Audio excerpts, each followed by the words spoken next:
Good morning, good morning, good morning, good Good morning, good morning, good morning.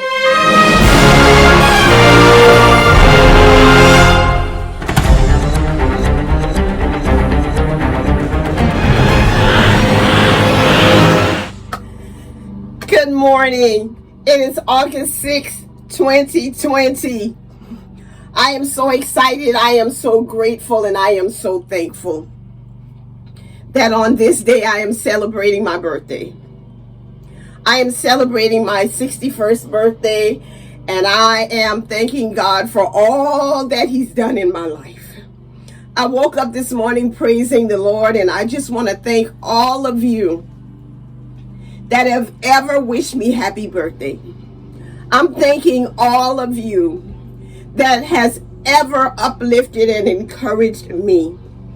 I am here to thank all of you for being in my life, for helping me to be whoever I am to you.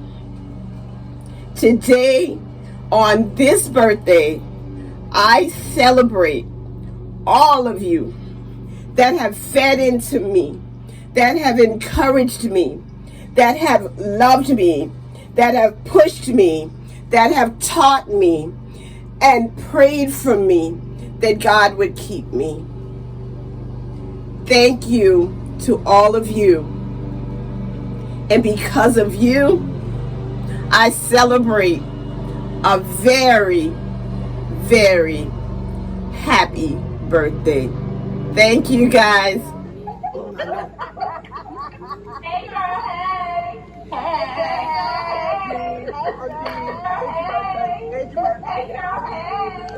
Mom, what? Say I'm different. Yanni, this is the best birthday party. Yes. Yanni, you're recording us. Yanni's recording. Again, what you said? Just crack it up. I thought